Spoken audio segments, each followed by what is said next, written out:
Hi everyone, I'm Simona Bossoni. I'm the co-founder and the academic director of VICA, Vietnamese International Clinic for Autism.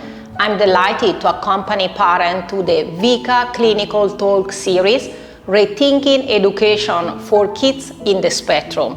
Today's topic is about identifying kids with autism spectrum disorder. Don't miss the golden period opportunity.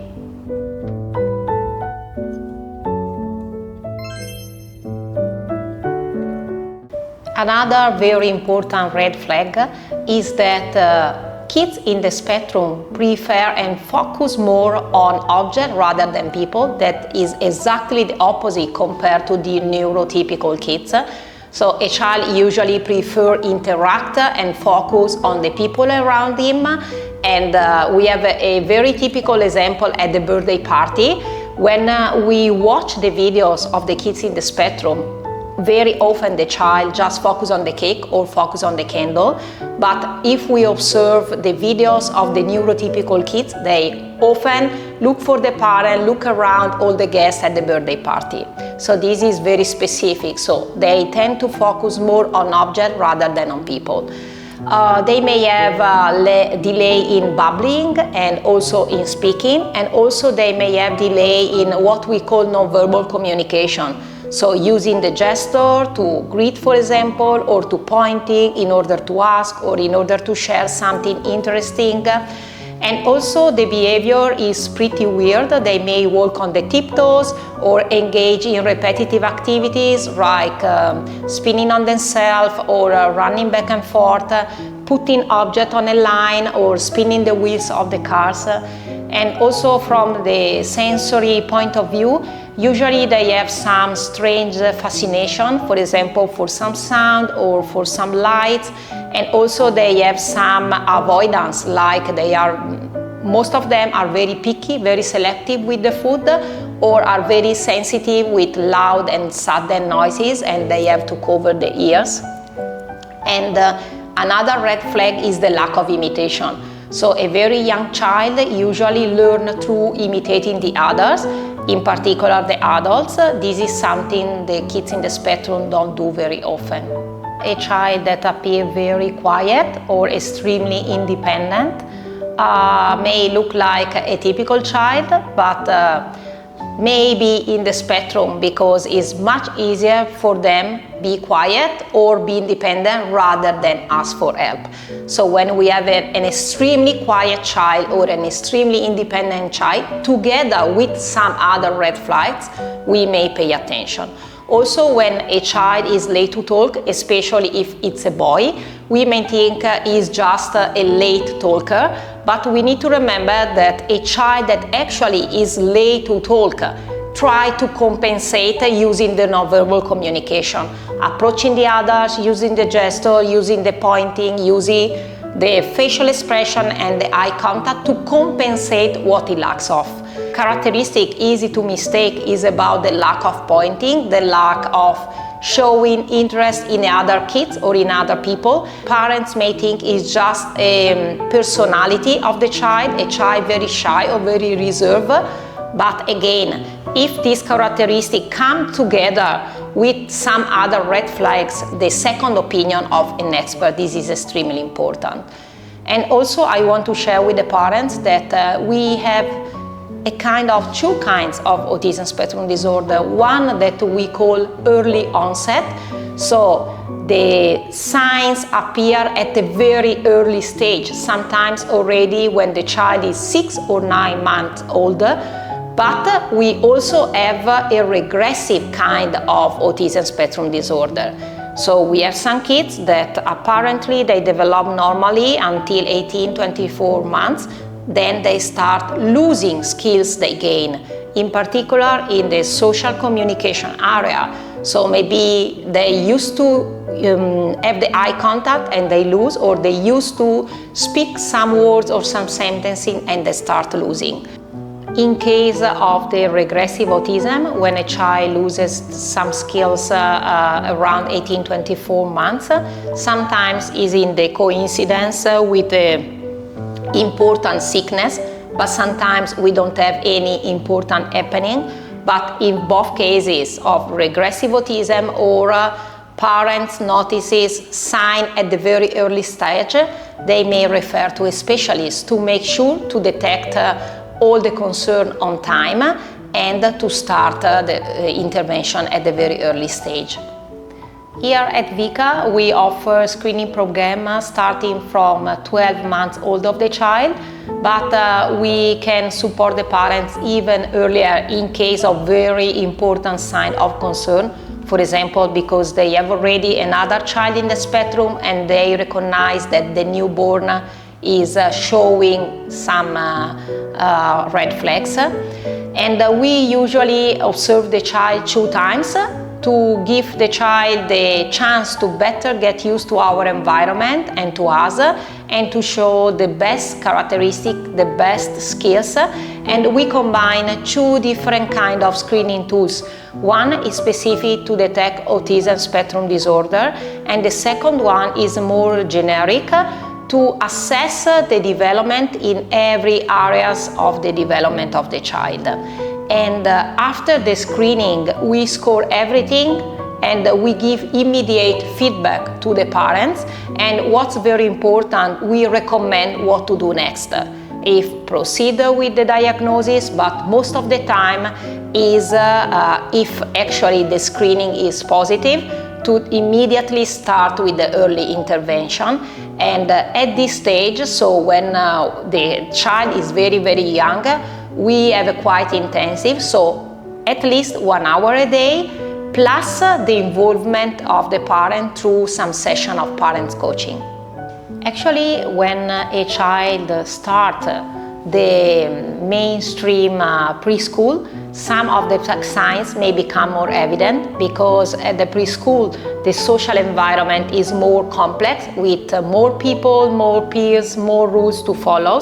So the kids that have a mild level in the spectrum may show more signs when they start joining a mainstream environment.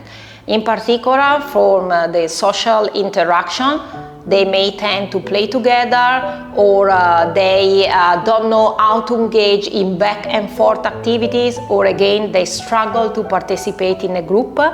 About the communication, they may have restricted language, they may have repetitive language like echolalia. So for example, instead of answering a question, repeating the question. They may have a particular way of talking, for example, a little bit robotic voice, and again, they can have limited nonverbal communication. From the behavioral point of view, they may struggle to follow the routines and struggle when something suddenly changes in the routine, and also to understand and follow the social rules. And very specific, most of them struggle with the jokes. They cannot really understand. And at the last, about the playing, usually, again, they tend to play by themselves, but even when they look for the others, they tend to play in a repetitive way. And some of them don't develop the pretending games. And even when they engage in pretending activities, they tend to be very strict and very rigid in the way they play with the others. So actually, the core symptoms of ASD are the social communication difficulties and the presence of rigid and repetitive interests and behaviors. Meanwhile, for the language disorder, any kind of language disorder, the main focus is a delay in speaking. But usually when the child is delayed in speaking or has some difficulties in the articulation and the pronunciation, they try to compensate using the nonverbal communication. And usually they still can engage and participate in the activities with the peers. And also the regulation of the emotion is still fine. When we have a child with ADHD, the main focus is lack of focus, and they tend to behave very impulsively and tend also to be very active, but they still show strong interest and participation playing with the peers. And usually they can understand the social rules much better than the kids inside of the spectrum. And even if they can also have some issue with the emotional control, but this not due because they don't understand the other emotions, like in the case of the kids in the spectrum, but because they lack of control on their behaviors. So even if autism spectrum disorder, ADHD and speech delay have different core symptoms, they are not easy to detect, especially at a very young age, and especially when the signs are very mild, because some condition can occur together, like a child can have autism and ADHD, or ADHD and speech delay, or for example autism and cognitive delay, and some of the symptoms overlap. So it's very important to check with a specialist to detect correctly which is the disorder that your child is affected.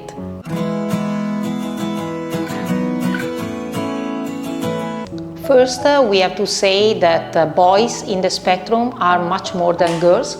So the ratio is usually 1 girl and 4 boys. So this means that every 5 people in the spectrum, 4 are boys and only 1 is a girl. And yes, actually there are some differences. Boys tend to be more repetitive and stricter in their behavior and have more selective interest.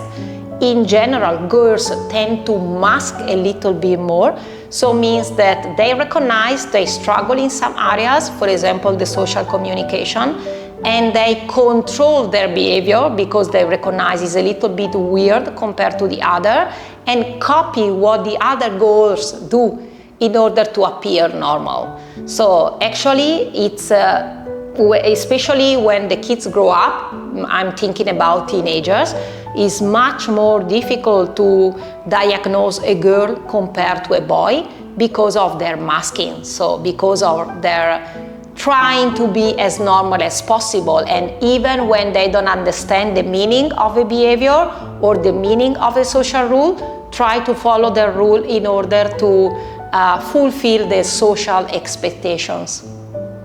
So autism spectrum disorder is a very huge spectrum. So even if in order to receive a diagnosis of autism spectrum disorder, a child must fulfill some criteria and must have challenging in social communication and restricted and repetitive behavior and interest, the level of expression of these difficulties is very wide. So for example, we may have a child that is completely silent but can use the eye contact and is good at playing, or we can have a child with a very fluent speech but lacking of having friends or very repetitive in his behavior.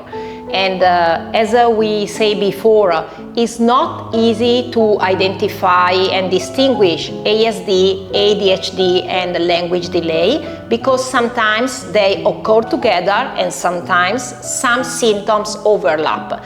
That's why at VICA we have a 5-step diagnosis assessment.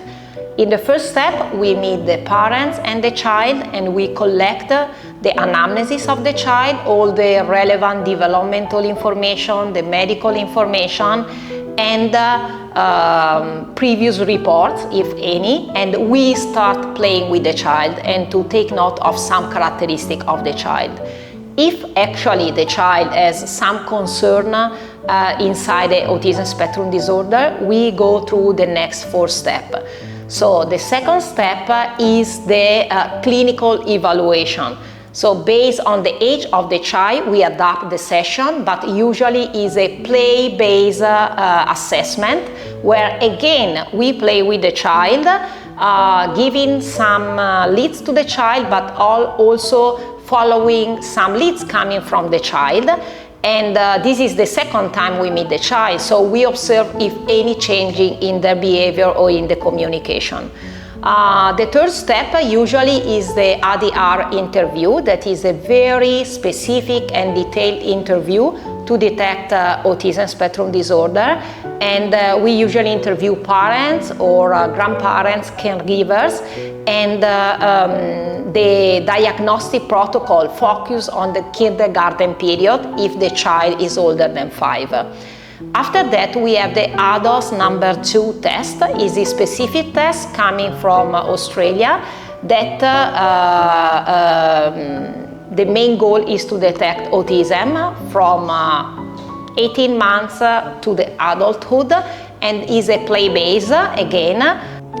The fourth step is the adults number 2, that is a specific test to detect autism from childhood to adulthood, and is considered one of the golden standard tests together with the RDR interview.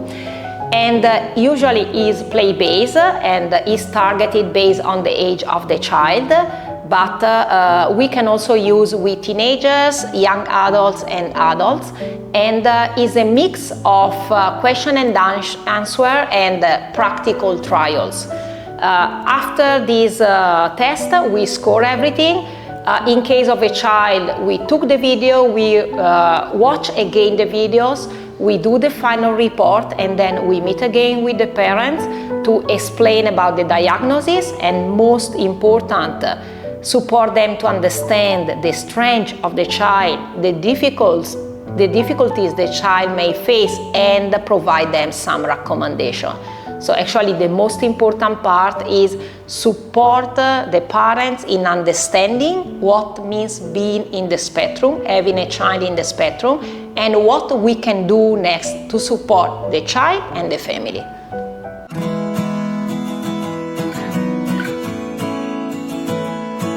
So autism spectrum disorder is a neurodevelopmental disorder. So this means that it's not a disease, it's not an illness, so we cannot cure autism. And autism is a lifelong disorder. So this means that the way the brain function is different compared to the brain of neurotypical people function. That's why now we talk about neurodivergency. So it just simply means that their brain is not wrong, is not fault, is just functioning in a different way.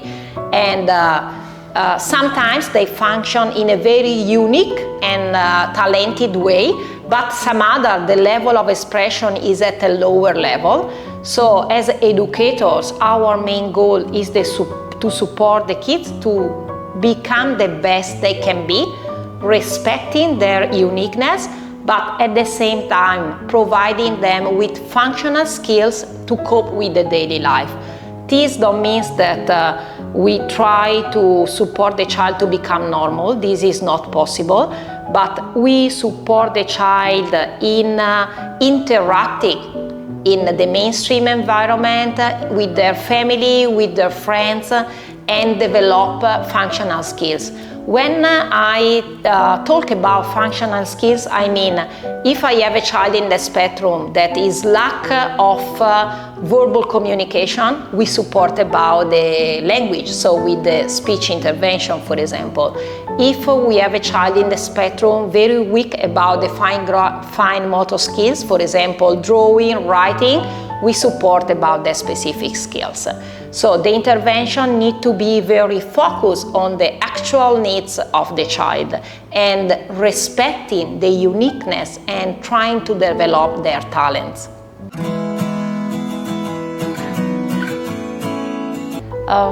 For the early intervention, especially for very young kids, it's very important to be play-based, so they can learn having fun, and we know that when the child is motivating, the learning pace is much faster, and we usually focus on the fundamental skills that are the gross motor skills and the playing skills, together with establishing a good relationship with the therapist. When we have stronger these skills, we can work on develop the communication, we can work on develop more fine motor skills, cognitive skills, and so on.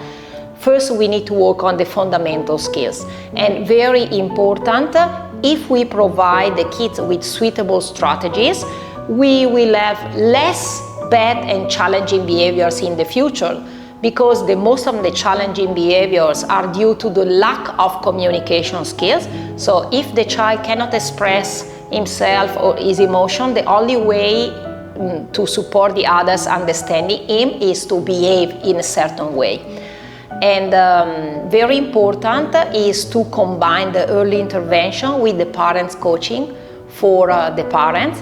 In this way, we boost the communication in the family, and we support the mood of the parents, but also we support the child to generalize the skills, learning at VICA, for example, at home as well.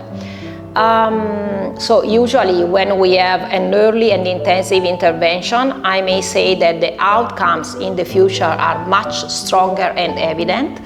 But after 25-year experience, I would like to share with the parents that have older kids that it's never late to intervene.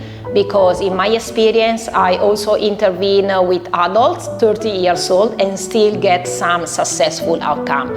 So of course, again, the golden period is still the best, 0 to 3, but don't ever lose the hope, because at any age we can still intervene to support your child or your teenage.